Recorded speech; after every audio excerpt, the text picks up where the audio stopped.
இளைய தளபதி விஜய் எப்போதும் தன் ரசிகர்களிடம் ஒரு டச்சிலேயே இருப்பவர். இவர் அவ்வப்போது ட்விட்டரில் தன் ரசிகர்களுடன் கலந்துரையாடுவார்.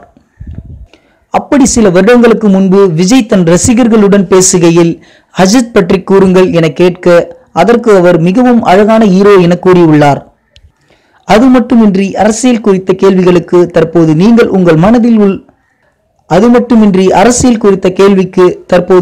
உங்கள் மனதில் எனக்கு பெரிய இடம் கொடுத்துள்ளீர்கள். தற்போதைக்கு அதுவே போதும், அரசியல் ஆசை இல்லை என 3 வருடங்களுக்கு முன் கூறியுள்ளார். இந்த வீடியோ பிடிச்சிருந்தால் லைக் பண்ணுங்க, உங்களோட கருத்துக்களையும் கேள்விகளையும் கமெண்ட்ல போஸ்ட் பண்ணுங்க. மேலும் இது போன்ற பல சுவாரஸ்யமான தகவல்கள் காத்துட்டு இருக்கு. அதை உடனே தெரிஞ்சுக்க சினிமா நியூஸ் அப்டேட்ஸ் மறக்காம சப்ஸ்கிரைப் பண்ணுங்க.